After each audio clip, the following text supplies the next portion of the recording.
तो बताइए, देखिए जहाँ तक हम लोगों ने पढ़ा था वो था लास्ट टाइम शायद प्रतिरोध और विशिष्ट प्र, प्रतिरोध तक पढ़ा था ना, प्रतिरोध और वैद्युत चालकता। और आज क्या पढ़ेंगे हम लोग? ओम का नियम भी पढ़ा था ना कल ही, कल पढ़ लिया था। हाँ, ओम का नियम तक पढ़ लिया था, आज ओम के नियम का सत्यापन पढ़ेंगे। ठीक, जिसको भी याद होगा, आपको याद होना चाहिए कि ओम का नियम तक पढ़ा था। तो आज ओम के नियम का सत्यापन करते हैं हम लोग। हेडलाइन डालो अपने अपने पे, ओम के नियम का सत्यापन।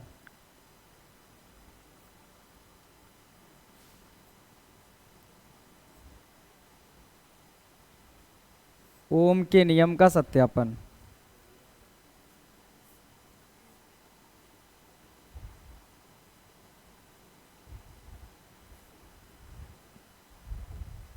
अच्छा, ये बोर्ड एग्जाम में बहुत बार पूछा जा चुका है, तो ध्यान रखना इस बात को।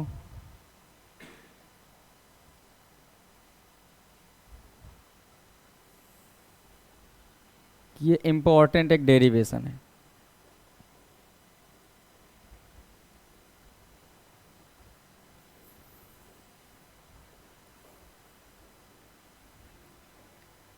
अच्छा, ये ओम के नियम का सत्यापन है, लेकिन किसके आधार पर, ये भी समझ लो, अनुगमन वेग के आधार पर।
ठीक, सुनिए सर, अगली जो हेडलाइन है वो कौन सी है? अनुगमन वेग के आधार पर ओम के नियम का सत्यापन। ये बहुत बार आया है, तो इसके लिए मान लो हम एक चालक बना ले रहे हैं। ये कोई एक चालक लिया जा रहा है।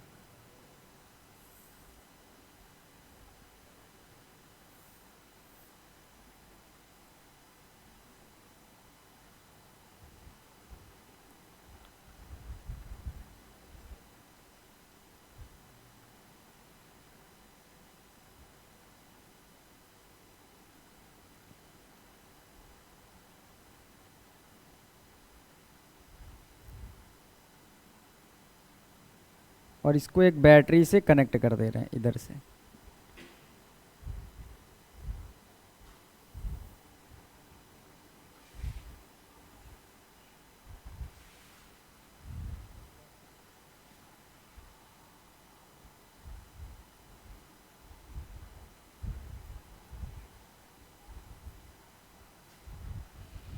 सुने, ये जो है चालक, मान लो इसमें मुक्त इलेक्ट्रॉन होंगे तो वो हम बना लेते हैं। जैसे इससे पहले एक दूसरे लेक्चर में शायद पढ़ा होगा, आई और वी में संबंध, धारा और अनुगमन वेग के बीच संबंध।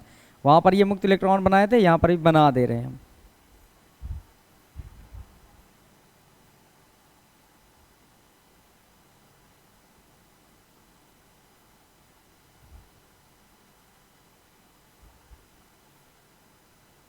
ये बन गए। अब यहाँ पर जो चीज़ें हैं उनको मानो कि कौन सी क्या है, कितनी है। हमने ये माना कि ये जो अनुप्रस्थ काट का क्षेत्रफल है ये है ए। अनुप्रस्थ काट का जो क्षेत्रफल है वो ए, दोनों सिरों का ए समान है। इसके बाद ये जो इलेक्ट्रॉन है ना, इनके जो एकांक आयतन में इनकी संख्या है वो है स्मॉल लेटर में एन। इस चालक के एकांक आयतन में मुक्त इलेक्ट्रॉनों की संख्या कितनी है? एन। और जो इलेक्ट्रॉनों का अनुगमन वेग है वो है वी डी। कितना है? V D. साथ ही ये बताइए, अच्छा ये चल किधर की ओर रहे होंगे बताएं? ये पॉजिटिव है और ये वाला नेगेटिव। तो देखो इलेक्ट्रॉन इधर की ओर मूव करेंगे, है ना, पॉजिटिव की ओर। तो ये इनकी डायरेक्शन इधर की ओर बना दी जाती है, ये लो।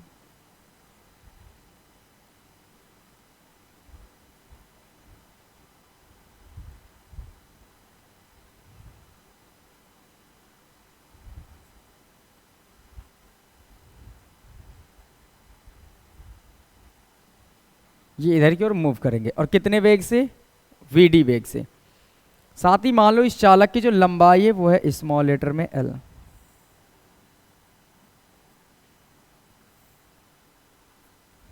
ये एल, इतनी चीजें मान ली। अब इन्हीं को लिखना है, जो जो चीजें मानी आपने। हम लोग क्या लिखेंगे, माना एक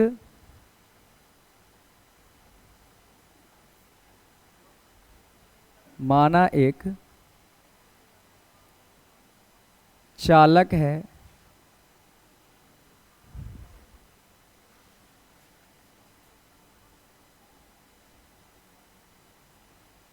जिसके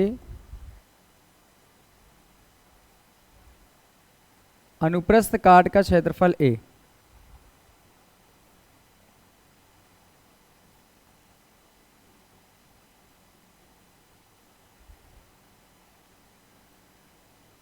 फल ए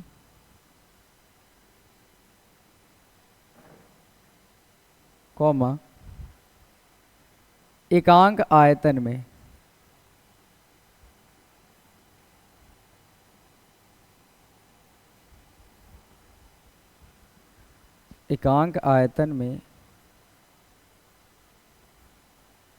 मुक्त इलेक्ट्रॉनों की संख्या स्मॉल एन है। अच्छा, ये लिखना बहुत ज़रूरी है क्योंकि बोर्ड एग्जाम में ये सारी चीज़ें लिखी जाती हैं जो जो होती हैं। मुक्त इलेक्ट्रॉनों की संख्या स्मॉल एन है तथा इलेक्ट्रॉन का अनुगमन वेग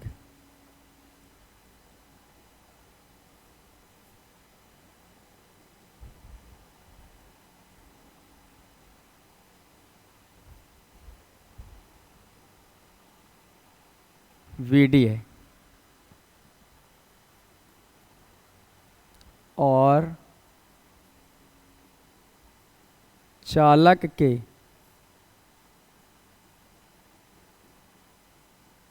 सिरों के बीच की दूरी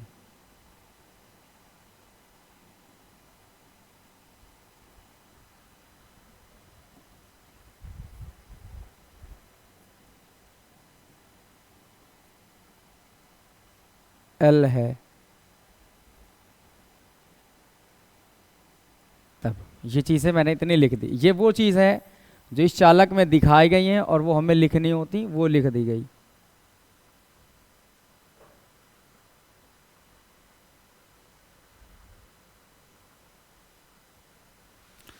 ये माना एक चालक है जिसके अनुप्रस्थ काट का क्षेत्रफल ए, एकांक आयतन में मुक्त इलेक्ट्रॉनों की संख्या n और इलेक्ट्रॉनों का अनुगमन वेग vd है, और चालक के सिरों के बीच की दूरी l। ये सारी चीज़ें दिख रही कि नहीं, इसमें दिख रही ना। जो चीज़ें हैं ये चीज़ें इतनी लिख दी गई हैं, ठीक है। और यहीं पर लिख सकते हो चालक के सिरों का विभवांतर भी है।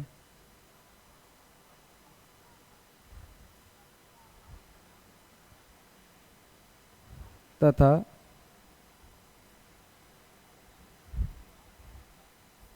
इसके सिरों के बीच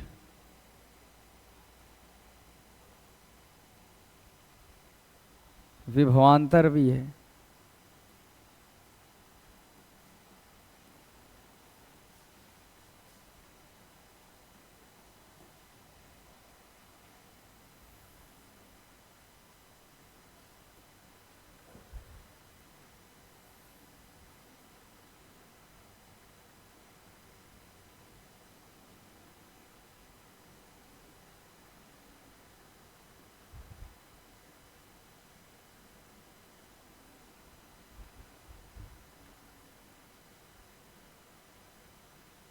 चलो छोड़ो, लिखा आ रहा है ना, तो दिख रहा होगा, हटता ही नहीं है। सुने सर आप।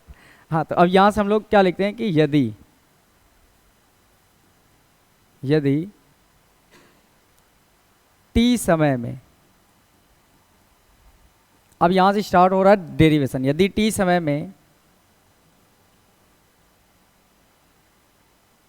ले जाया गया आवेश, ले जाया गया आवेश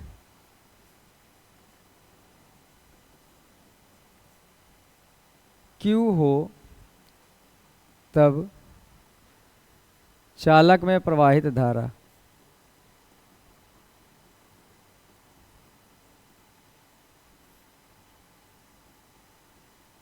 धारा। बताइए आई बराबर क्या पढ़ा था हम लोगों ने? आई बराबर NEAVD, याद है? लास्ट टाइम निकाला गया था। ये जब टी समय में आवेश ले जाते हैं, टी समय में कितना आवेश ले गए थे Q, और जब उसको हल करते करते लेकर आए थे तो सीधे आंसर कितना आया था? आई बराबर NEAVD। वहां पर लिखा पड़ा होगा वैद्युत धारा अनुगमन वेग के बीच संबंध। या तो ये भी लिख सकते हो कि ये अनुगमन वेग VD है, अतः चालक में प्रवाहित धारा, सीधे ये लिख सकते हो। अगर ये नहीं लिखना है तो सीधे ये लिख सकते हो चालक में प्रवाहित धारा आई बराबर NEAVD। तो चाहो तो इसको हटा भी सकते हो, ये वाली चीज।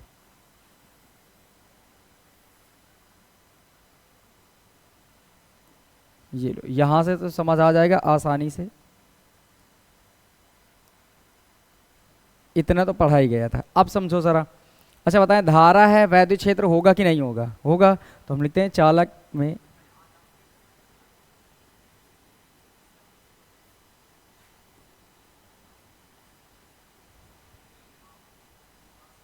चालक में उत्पन्न, या लिख देते हैं वैद्युत धारा के कारण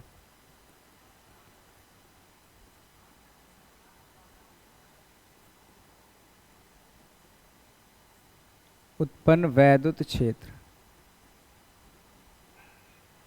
और बताओ क्या होता है फॉर्मूला? E बराबर V/D। क्या याद है आपको? यदि कोई एक दो सिरे हैं, उनके बीच का विभवांतर V हो, उनके बीच की डिस्टेंस D हो, तो अगर वैद्युत क्षेत्र पूछा जाए तो E बराबर क्या हुआ करता था? V/D, ये होता था। अब ये D क्या है बोलो? इस सिरे से इस सिरे के बीच की दूरी। तो यहाँ पर ये कितनी है बोलो? L।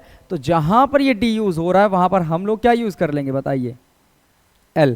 तो E बराबर क्या आ जाएगा? V/L। बताएं, कोई दिक्कत है तो बताइए ज़रा। समझ आया ना कहाँ से L लिया गया है?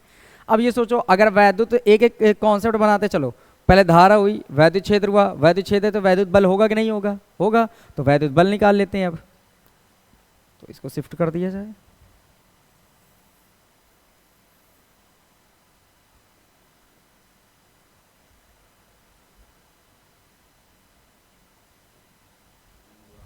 ठीक, सुने सर, आप लिखते हैं वैद्युत बल इलेक्ट्रॉन पर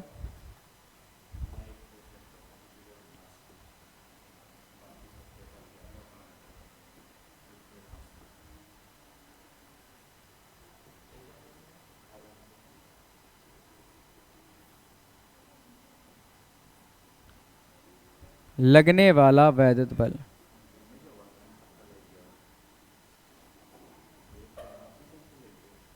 बल, चलिए बताइए बल क्या होता है? F बराबर क्या होता है? E और Q, यही तो होता है।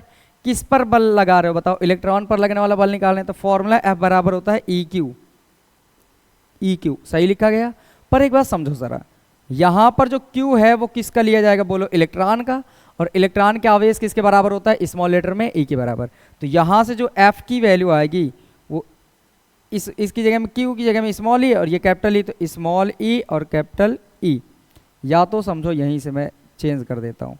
बताइए इस स्मॉल ई की जगह में क्या लिखोगे? V/L, और गुणे में Q की जगह में कितना रखोगे? E। तो क्या बन के तैयार हो जाएगा बताओ? EV/L। EV/L समझ आया होगा इतना?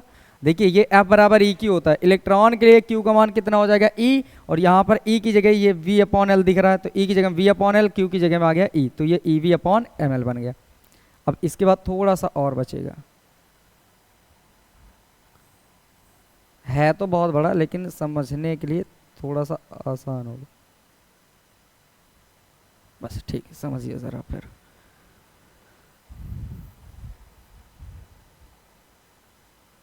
क्या बात है, सिलेक्ट ही नहीं हो पा रहा है।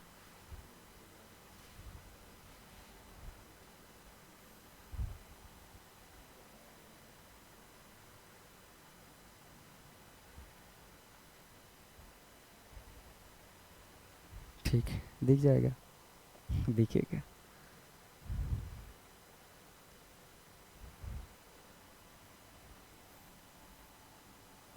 अब सुनो सरा, जैसे ये F निकाल लो तो बताओ, अच्छा बताओ, समझो वैद्युत क्षेत्र तो फिर वैद्युत बल, अगर वैद्युत बल है तो क्या त्वरण नहीं उत्पन्न होगा, बताएं मुझे। अगर कोई एक इलेक्ट्रॉन है, अगर वैद्युत क्षेत्र में रखेंगे तो उसमें वैद्युत बल कार्य कर रहा होगा, और बल क्या होता है, धक्का या खिंचाव, मतलब किसी वस्तु पर धक्का दो या खींचो तो उसके वेग में परिवर्तन होगा कि नहीं होगा, और अगर वेग में परिवर्तन हुआ तो क्या उत्पन्न हो जाएगा, बोलो त्वरण, क्योंकि वेग परिवर्तन की दर ही क्या कहलाती है, त्वरण। तो यहाँ पर अब उत्पन्न हो जाएगा त्वरण, लिखते हैं कि बल के कारण, बल के कारण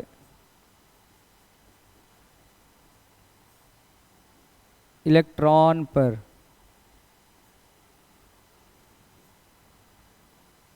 उत्पन्न त्वरण, फॉर्मूला क्या होगा बताइए जल्दी से। यहां से अगर देखा जाए तो ये जो फॉर्मूला आएगा वो अपने पास आ जाएगा, A बराबर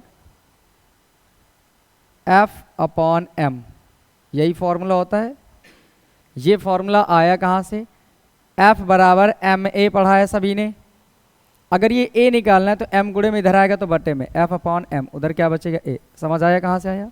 अब ये वैल्यू रख दो, F की वैल्यू कितनी है बताओ, F की वैल्यू ये है EV/L, तो EV ऊपर आएगा L नीचे आएगा, तो ये रहा EV ऊपर और L नीचे आएगा तो m के साथ आ जाएगा ml। कोई दिक्कत है बताएं, नहीं होना चाहिए। अब एक बात सोचो ज़रा, जब किसी वस्तु में तुमने धक्का दिया, अब उसमें त्वरण उत्पन्न हो गया, तो लगातार उसका वेग बदल रहा होगा, तो मतलब पहले वेग कुछ और रहा होगा, अब बाद में कुछ वेग और हुआ होगा, तो अब उसका वेग भी बदल रहा होगा। तो वेग निकालने के लिए कौन सा नियम यूज करते हैं, गति के समीकरणों का। तो लिखते हैं गति के समीकरण से, गति के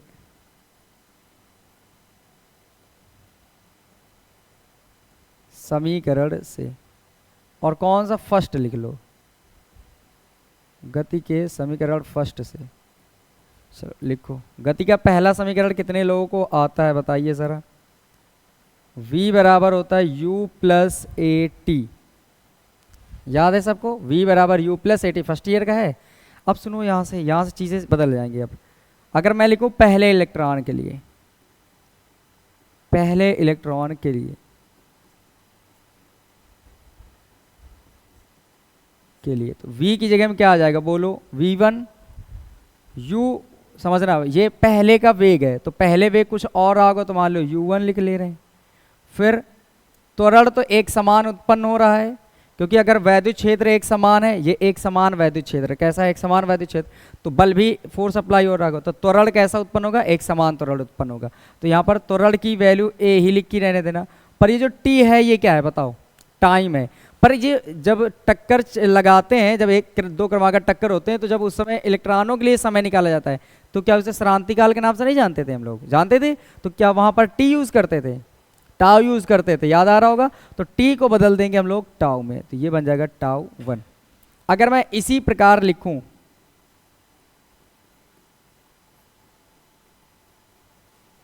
इसी प्रकार अगर दूसरे इलेक्ट्रॉन, तीसरे इलेक्ट्रॉन, चौथे, ऐसे डैश डैश चलते जाएं, तो टोटल कितने, एकांक आयतन में कितने इलेक्ट्रॉन माने हैं, n, तो n तक चलेंगे। तो बताओ, इसी प्रकार मैं सीधे लिख दे रहा हूं, v2 बराबर क्या बनेगा बोलो, u2 प्लस ए टाउ 2। अगर मैं कॉमा करके v3 निकालूं तो क्या बनेगा, u3 प्लस ए टाउ 3। अब डैश डैश चलते रहोगे, un में आ जाओगे, किस में आ जाओगे, un, मतलब nवे इलेक्ट्रॉन के लिए, किसके लिए, vn, किसके लिए आ जाएंगे हम लोग, nवे इलेक्ट्रॉन के लिए। तो vn ये कितना हो जाएगा, un प्लस ए टाउ n। ये बातें समझने में किसको दिक्कत है बताएं पहले, सबको समझ आ गया। ये वो चीज़ है कि देखो, पहले त्वरण उत्पन्न होगा तो जाहिर सी बात है उसके वेग में परिवर्तन हो रहा होगा। परिवर्तन दिखाने के लिए गति के पहले समीकरण का यूज करते हैं, v बराबर u प्लस ए टी। बस यहाँ पर ये याद रखना, जो t है टाइम है, पर यहाँ पर मुक्त इलेक्ट्रॉनों के लिए जो टाइम यूज किया करते थे वो श्रांति काल के नाम से पढ़ते थे इस चैप्टर में। तो यहाँ पर t की जगह में टाउ चेंज होगा, बाकी सारी चीज़ें सेम रहेंगे, त्वरण एक समान रहेगा तो a यूज करते रहेंगे। बस ये बना देंगे। अब आगे इसके थोड़ा सा और,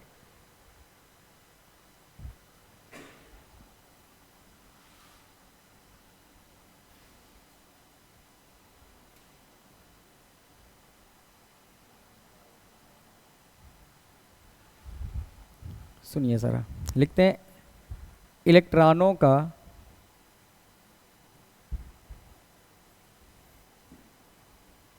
औसत वेग। अच्छा, औसत वेग कैसे निकालते हैं, कितने लोगों को याद है? औसत का फॉर्मूला कई बार बता चुके हैं, तो औसत का फॉर्मूला तो याद होना ही चाहिए।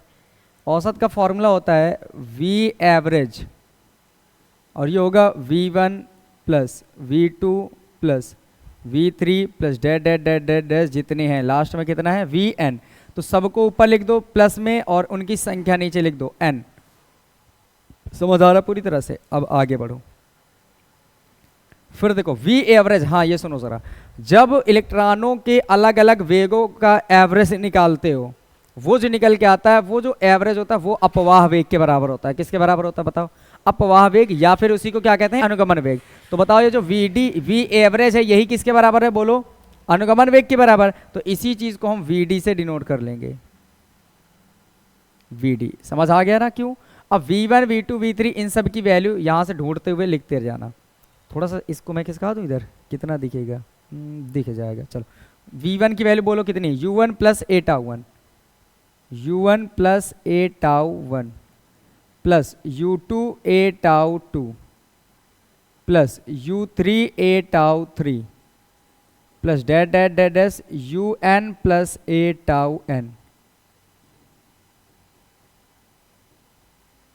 क्या समझ आ गया यहां तक? और बटे में कितना चलता रहेगा? n। यहां पर वैल्यू देखो, कुछ चीजें अलग अलग कर लो। देखो U1 U2 U3 और डैट डैश UN तक गया है कि नहीं गया है, बताएं?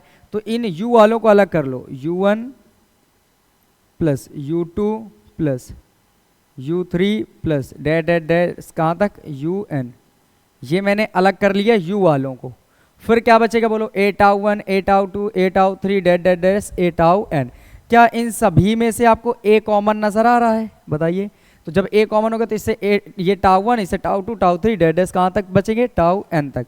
तो ये बचेगा tau 1 tau 2 tau 3 plus that dot dash plus का टाउ n। और अपॉन में कितना रहेगा बोलिए? n, क्योंकि ये बट्टे में कितना लिखा है? n। तो Vd बराबर, देखो जब चीजें ऊपर कई पद हो नीचे एक पद हो तो अलग अलग भाग कर सकते हैं हम लोग। तो यहां पर क्या आ जाएगा? U1 U2 U3 plus dash dash dash UN, और नीचे कितना आ जाएगा बोलिए? n। आगे फिर प्लस का ये चिन्ह लगाएंगे, ये a है, ब्रैकेट में tau 1 tau 2 tau 3 plus dash dash dash plus का टाउ n, अपॉन में कितना आ जाएगा बोलिए? n। इतना सबको समझ आया? कुछ दिक्कत तो नहीं इतने में? तो इस चीज़ को ध्यान रखना। अब मैं जो इक्वेशन बोल रहा हूँ इनको बना लेना और इनको याद दिलाना। ये है इक्वेशन फर्स्ट, ठीक है, और इसको इक्वेशन मानो सेकंड। ये दोनों इक्वेशन नोट कर लो जल्दी से कॉपी में, ये मैं पूछो तो बता देना मुझे, जल्दी से नोट करो। बस के लिए नोट कर लो, ये वाला और ये वाला, और जैसे मैं पूछूं तो इन्हें बता देना। इक्वेशन फर्स्ट क्या थी, इक्वेशन सेकंड क्या थी।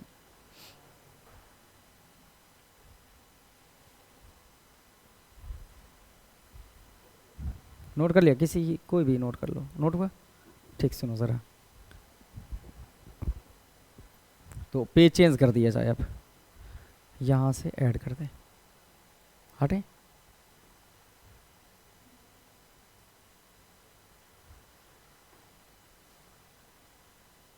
अच्छा, ये चित्र की कोई ज़रूरत ना हो तो मैं यहीं हल कर दूं इसको। चित्र की कोई ज़रूरत तो अब रही नहीं, इतनी देर में स्क्रीन शॉट भी ले सकते हैं आप। हटाओ, मैं इसको हटा देता हूँ यहाँ से, और इसी पेज में कर देंगे तो आसान लगेगा।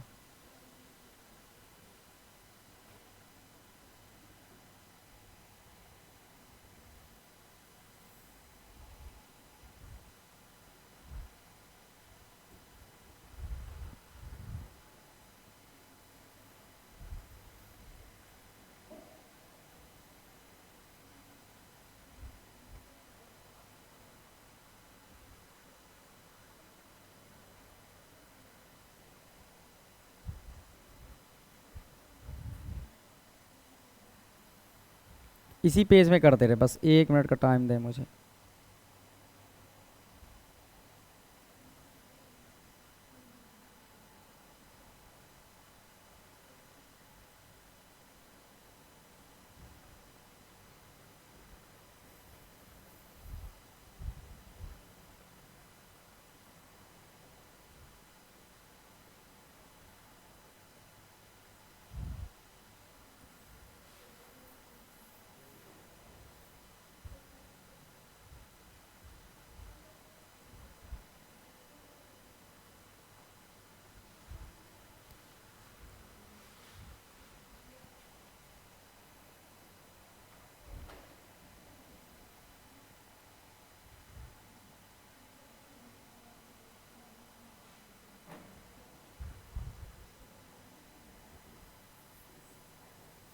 ठीक है, यहीं पर ख़त्म हो जाएगा तो अच्छा रहेगा। ठीक, सुनो ज़रा, अब अच्छा है, यहीं पर ख़त्म होगा। ये यहाँ तक समझ आ गया होगा सबको? ठीक, यहाँ के बाद समझे। जो इसकी वैल्यू ये किसके बराबर होगी, जल्दी से बताओ। जो इसका मान है वो किसके बराबर होगा? ये क्या लिखा है बताओ? ये u1 u2 u3, ये ऊष्मीय वेगों का औसत लिखा है। देखो भाई, u1 u2 u3 n तक गए तो बटे में n लिखा है, तो ये क्या हुआ? ऊष्मीय वेगों का औसत। और मैंने कहा था ना, कल नोट पॉइंट लिखाए थे मैंने, बाद में कुछ लिखाए थे इंपॉर्टेंट वैल्यूज। उसमें एक बात लिखाई थी मैंने कि इलेक्ट्रॉनों का औसत ऊष्मीय वेग शून्य होता है। कितना होता है? शून्य होता है। तो क्या समझ आई? इसकी वैल्यू कितनी हो जाएगी बताइए ज़रा? 0। इसकी वैल्यू कितनी ले लेंगे हम लोग? 0। तो यहाँ पर लिख लेना, इसकी वैल्यू हो जाएगी 0। अब मैं आगे बढ़ता हूँ यहाँ से। तो जो Vd का मान आएगा ये आ जाएगा 0। यहाँ लिख लेना, चूंकि औसत ऊष्मीय वेग, औसत ऊष्मीय वेग शून्य होता है मुक्त इलेक्ट्रॉनों का। किसका? मुक्त इलेक्ट्रॉनों का औसत ऊष्मीय वेग शून्य होता है। और ये क्या है? औसत ऊष्मीय वेग ही तो है, तो ये 0 आ गया, प्लस आगे a। और ये बोलो क्या है? τ1 τ2 τ3 डैश n बटे n, मतलब ये n बार समयों का क्या लिखा है? औसत। तो जो औसत समय आता है उसका नाम होता है श्रांति काल। क्या नाम होता है बोलिए? श्रांति काल। तो ये टाउ आ जाएगा। श्रांति काल को क्या किससे डिनोट करते हैं? टाउ से। अब ये बताओ ये कितना आ जाएगा? Vd बराबर a। और टाउ की वैल्यू बताओ कितनी है? टाउ सॉरी ए की वैल्यू बताओ, यहाँ से ए की वैल्यू बताओ। ए की वैल्यू आपको पता है, ये देखो इक्वेशन 2 में EV अपॉन ml। तो ए की वैल्यू बन जाएगी EV अपॉन ml। कोई दिक्कत तो होगी नहीं इसमें। गुणे में कितना है बोलो? टाउ। सबको समझ आया? अब बस आपको क्या करना है, ये जो Vd का मान आया है ना समीकरण, इसको 3 दे दो और Vd का मान उठा के समीकरण 1 में रखना है। किस में रखना है? 1 में।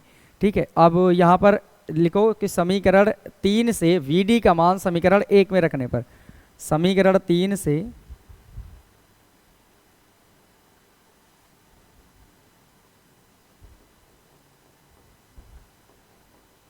Vd का मान समीकरण 1 में रखने पर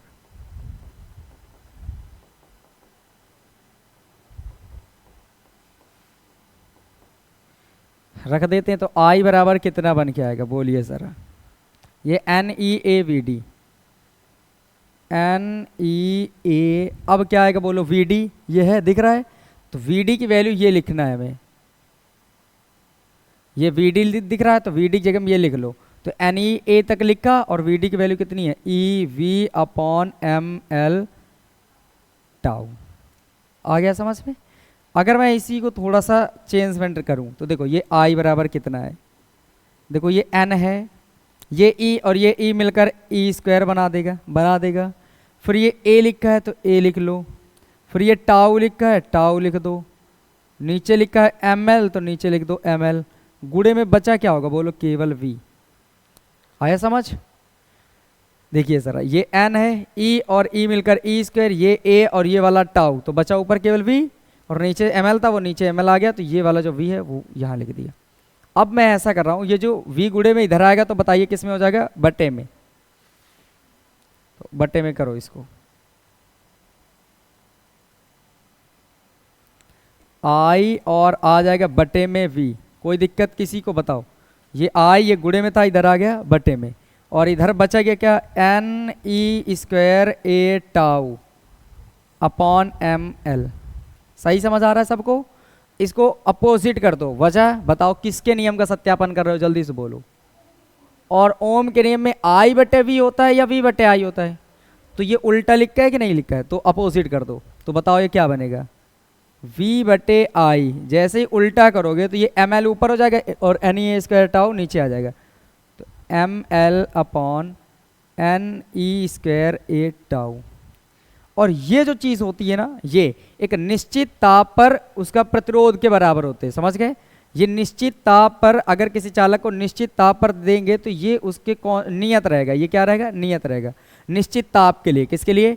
निश्चित ताप के लिए ये नियत रहेगा। और ये बताओ, ओम का नियम भी तो कहता था कि भौतिक अवस्था ना बदली जाए, तो अगर ताप निश्चित कर दो तो ये कांस्टेंट होगा। और बताओ ओम के नियम में कांस्टेंट किसके बराबर माना गया था बोलो? आर के बराबर। तो ये यहाँ पर लिख सकते हो, चूंकि ये जो निश्चित ताप के लिए, निश्चित ताप पर जो n ml upon n e square A tau है वो होता है आर के बराबर। किसके बराबर? आर के। तो यहाँ पर वैल्यू बोलो कितनी है, v बटे आई बराबर हो जाएगा आर। और ये किसका नियम है बोलो? यही तो ओम का नियम है, लिख दोगे यही ओम का नियम है, यही ओम का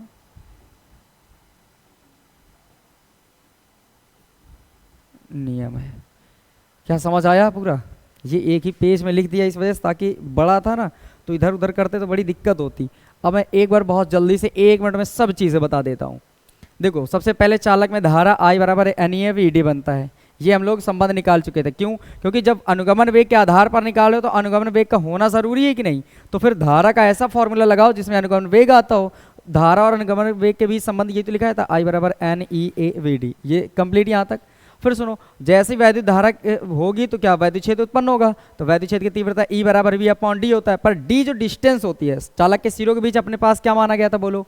L। तो यहाँ पर क्या बन जाएगा? L। समझ आया? तो यह V बटे L इलेक्ट्रॉन पर लगने वाला बल। जैसे ही वैद्युत क्षेत्र होगा वैद्युत बल भी क्रिएट होगा। तो वैद्युत बल F बराबर क्या होता है बोलो? E Q. पर किस पर? इलेक्ट्रॉन पर। तो इलेक्ट्रॉन के लिए Q बराबर क्या होता है बोलो? E। तो F बराबर E की वैल्यू ये V अपॉन एल है, Q की वैल्यू E मिल गया है, तो ये बन जाएगा EV upon L, EV upon L. फिर इसके बाद क्या होगा? बल के कारण इलेक्ट्रॉन पर उत्पन्न त्वरण। जैसे बल लगाएंगे इलेक्ट्रॉनों पर त्वरण उत्पन्न होगा, तो वो A बराबर होता है F upon M। F upon M बताया था कैसे। F की वैल्यू कितनी आई बोलो? EV अपॉन एल नीचे, M भी नीचे, तो EV अपॉन ML बन के तैयार। जब किसी वस्तु पर त्वरण उत्पन्न हो जाता है तो उसके वेग में परिवर्तन 100% है कि तय हो रहा है कि उसमें परिवर्तन हो रहा होगा। तो गति के समीकरण से परिवर्तन निकालो। V बराबर U प्लस AT होता है। पहले इलेक्ट्रॉन के लिए V1 करेंगे तो U1 प्लस A-टाउ1 यूज होगा। इसी तरह दूसरे के लिए निकालोगे तो V2 यूज करोगे, U2 प्लस A-टाउ2 आएगा। फिर V3 निकाल लेना, U3 A-टाउ3। कितने इलेक्ट्रॉन माने हैं एकांक आयतन में? स्मॉल लेटर पे n। तो लास्ट में कौन सा मिलेगा? nवां इलेक्ट्रॉन। तो Vn आएगा UN प्लस A-टाउ-n। अब ये बताओ, सबके वेग अलग अलग नजर आ रहे हैं, तो जब सबके वेग अलग अलग आते हो तो ऐसी कंडीशन में हम लोग डेरिवेशन करते समय एवरेज निकालते हैं। तो मैंने लिखा कि कहाँ से लिखा था, यहाँ के बाद ये देखो, इलेक्ट्रॉनों का औसत वेग, इलेक्ट्रॉनों का औसत वेग, इसके बाद यहाँ है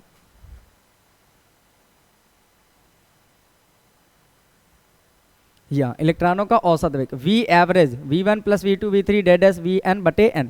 जितने हैं ऊपर लिखो योग करके, बटे में उनकी संख्या लिखो। V1 की वैल्यू ये दिख रही है, V2 की वैल्यू ये जो लिखी है यहाँ दिख रही है। ऐसे ही चलते रहेंगे UN प्लस A-टाउ-n। यहाँ पर U1 U2 U3 ये चीज़ें अलग अलग नजर आ रही होंगी। तो U1 U2 U3 डेडस कहाँ तक आए? U वाली चीज़ें n तक, तो UN अलग कर लिया। प्लस देखो A-टाउ1 A-टाउ2 A-टाउ3 डेडस कहाँ तक गए हैं? A-टाउ-n तक। तो A हर किसी में कॉमन है ना इनमें, तो A कॉमन करने के बाद क्या बचेगा अपने पास? टाउ1 टाउ2 टाउ3 डेडस टाउ-n, टाउ1 प्लस टाउ2 टाउ3 डेडस टाउ-n, और बटे में कितना रहेगा बोलिए? n। अब यहाँ पर क्या होगा? VD का मान, अगर मैं यहाँ से कहूँ ये जो चीज़ें हैं, दो पद ऊपर बड़े बड़े बना दिए मैंने, बना दिए, नीचे n है, तो इनको अलग अलग कर सकते हो। मतलब इसके बटे में भी n लिखा जा सकता है, इसके बटे में भी n लिख सकते हैं, वही काम करते हैं। बीच में प्लस है तो प्लस। अब ये क्या करोगे? ये जो चीज़ लिखी ना, ये इसको मैं एरो करके दिखाता हूँ। ये है औसत ऊष्मीय वेग, ये है इलेक्ट्रॉनों का औसत ऊष्मीय वेग U एवरेज, और इसकी वैल्यू होती है 0। कितनी होती है बोलो? 0। समझ आ गई? तो इसकी वैल्यू मैंने लिख दिया 0।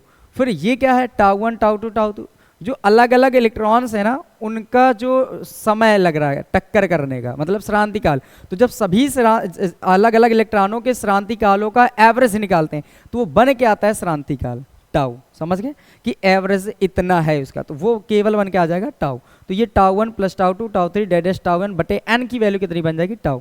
तो इसकी वैल्यू देखो लिख दी गई 0, प्लस ये A अपनी जगह में, इसकी वैल्यू आ गई टाउ। अब VD बराबर क्या बचा? A की वैल्यू देखो समीकरण इसमें ये दिख रहा है, EV upon ML, EV upon ML। तो A की वैल्यू आ गई EV अपॉन ML, और ये टाउ था तो टाउ बना दिए। ये इक्वेशन थर्ड। अब हमें सोचो जरा, संबंध किस में निकालना है? ओम के नियम का। और ओम के नियम में किस में संबंध है? I और V में। तो V यहाँ पर दिख रहा है, अब I तो नहीं दिख रहा है, तो I कहाँ पर है इतने में से? देखो इस इक्वेशन पे। तो समझ आया इसी में क्यों रखा, क्योंकि हमें संबंध बनाना था। तो मैंने लिखा थर्ड वाले समीकरण से VD का मान समीकरण 1 में रखने पर, तो I बराबर NEA, इतना ये देखो चीज़ें सेम है, NEA तक लिख दिया मैंने, और गुणे में VD था तो EV tau upon ML, EV tau upon ML।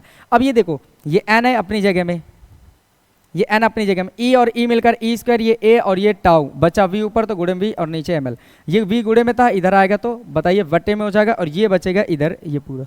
अब हमें पता था कि जो ओम का नियम वो तो याद होना चाहिए ना कि V बटे I का अनुपात नियत होता है। तो अगर मैं कहूँ कि ये जो चीज़ है I बटे V बटे I का अपोजिट दिख रहा है तो उल्टा कर लो, तो V अपॉन I ये उल्टा हो जाएगा ये भी। अब ये जो चीज़ होती है निश्चितता पर ये कांस्टेंट के बराबर होती है, और वो कांस्टेंट किसके बराबर होता है R के, तो ये बन जाएगा R, और यही हो जाएगा ओम के नियम का सत्यापन। समझ आ गया होगा पूरी तरह से, ठीक। तो फिर अब हम प्रतिरोधों का संयोजन पढ़ेंगे। स्क्रीनशॉट जिन्हें लेना है वो ले सकते होंगे यूट्यूब पहले, ठीक। जाना है क्या तुम? 47 हो चुका, हाँ ठीक। नेक्स्ट अगला जो टॉपिक है वो डालिए, प्रतिरोधों का संयोजन।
ठीक, अगला जो टॉपिक है वो है प्रतिरोधों का संयोजन। और इसमें जो प्रतिरोधों का संयोजन है वो टोटल 2 तरह से होता है।